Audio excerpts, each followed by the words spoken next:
warahmatullahi wabarakatuh. Waalaikumsalam warahmatullahi wabarakatuh. Selamat pagi anak-anak, bagaimana kabarnya hari ini?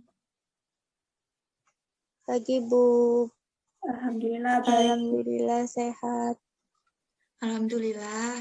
Jangan lupa tetap jaga kesehatan ya, apalagi sekarang lagi masa pandemi. Jadi kalau keluar rumah jangan lupa memakai masker, cuci tangan.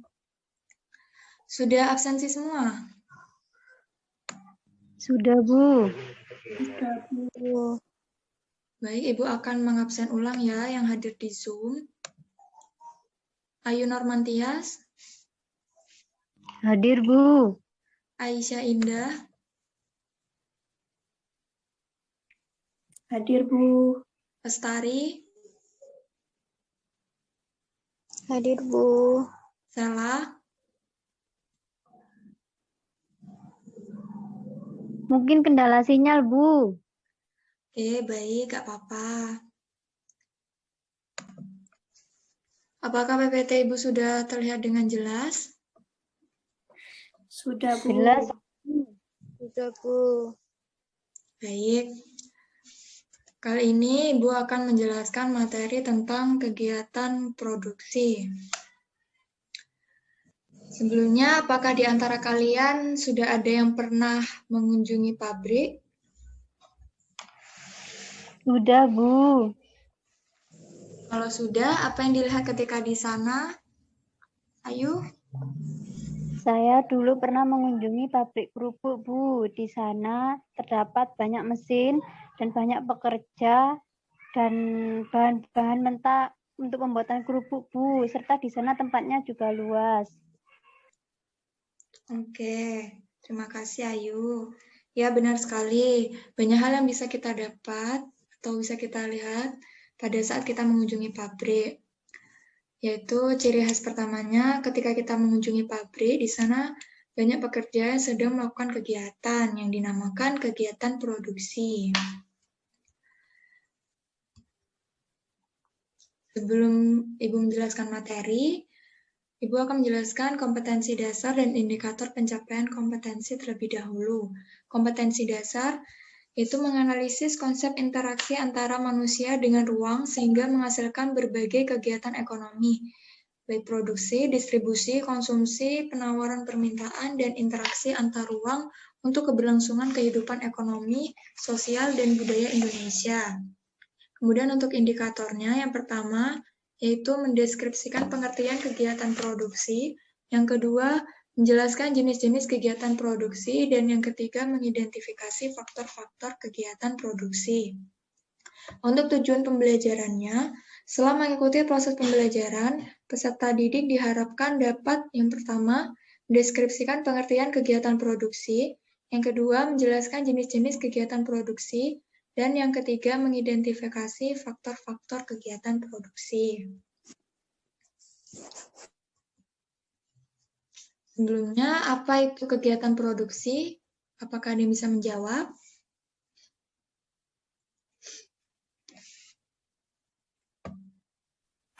Saya, Bu.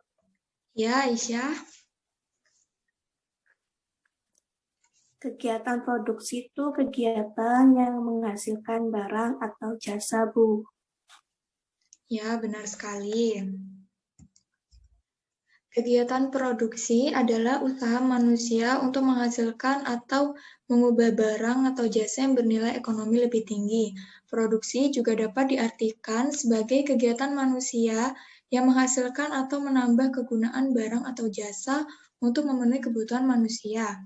Misalnya, pabrik tekstil mengolah serat kain dari bahan mentah menjadi kain, kemudian kain diolah menjadi pakaian yang siap digunakan. Kain yang dihasilkan sudah dapat digunakan untuk memenuhi kebutuhan sandang. Akan tetapi, kain itu akan lebih berguna apabila diolah lagi menjadi pakaian. Orang atau lembaga yang melakukan kegiatan produksi disebut produsen.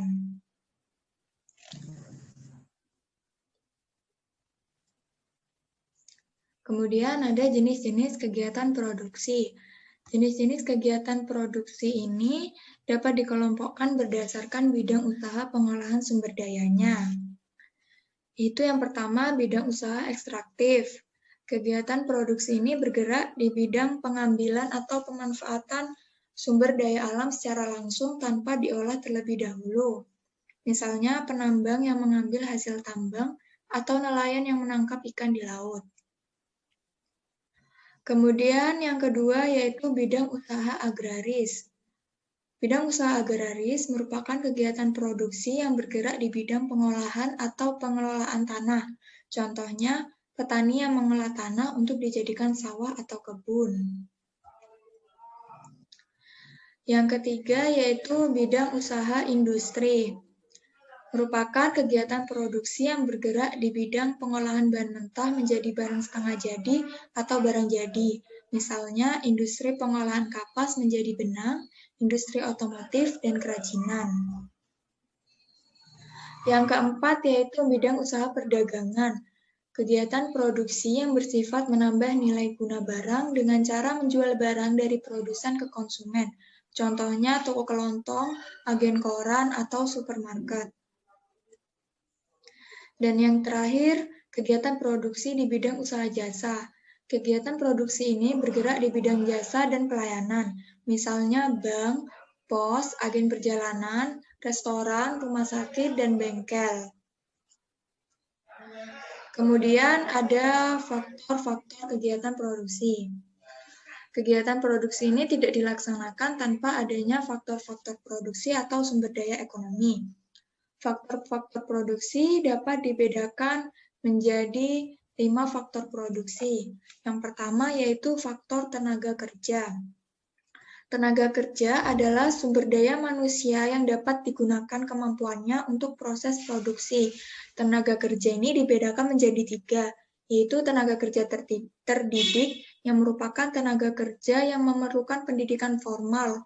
Contohnya tenaga kerja ini antara lain dokter, guru, dan konsultan. Kemudian yang kedua ada tenaga kerja terlatih. Tenaga kerja ini memerlukan latihan keterampilan seperti tukang kayu atau sopir. Yang ketiga yaitu tenaga kerja tidak terdidik dan tidak terlatih. Adalah tenaga kerja yang tidak memerlukan pendidikan dan latihan secara khusus seperti kuli angkut, pelayan, atau tukang sapu. Kemudian yang kedua ada faktor alam. Faktor alam merupakan faktor produksi yang disediakan oleh alam sebagai bahan mentah atau bahan baku produksi. Contohnya, tanah telah disediakan oleh alam, jadi manusia dapat menggunakan untuk lahan pertanian, terus ada pabrik, perkebunan, peternakan, tempat untuk usaha, atau air juga dapat digunakan untuk pengairan. Yang ketiga adalah faktor produksi modal. Faktor produksi modal adalah segala hasil produksi yang dibuat manusia dengan tujuan untuk menghasilkan barang-barang atau jasa-jasa lain. Modal tidak hanya berupa uang, tetapi bisa juga berupa barang. Contoh modal yaitu gedung, mesin-mesin, bahan mentah atau bahan kayu, atau bahan baku yang digunakan dalam proses produksi. Kemudian yang keempat ada faktor kewirausahaan. Merupakan kemampuan seseorang atau beberapa orang untuk menyatukan semua faktor produksi agar dapat menghasilkan barang tertentu. Faktor produksi ini merupakan kemampuan menjalankan suatu perusahaan sehingga perusahaan tersebut dapat berjalan secara efisien dan menguntungkan. Kemudian yang kelima adalah faktor keahlian. Faktor keahlian ini meliputi 3 faktor keahlian, yaitu yang pertama keahlian mengatur. Adalah kemampuan memimpin dan menggunakan setiap kesempatan yang ada dengan sebaik-baiknya dan berani menanggung risiko. Kemudian yang kedua, keahlian di bidang teknis, yaitu kemampuan mengkombinasikan faktor-faktor produksi sehingga dapat menghasilkan barang atau jasa. Dan yang terakhir adalah keahlian mengorganisasi, yang merupakan kemampuan mengorganisasi berbagai usaha, baik perusahaan ataupun di luar perusahaan. Baik, pemaparan dari Ibu tentang materi kegiatan produksi sudah selesai. Di sini apakah ada yang ditanyakan atau belum jelas?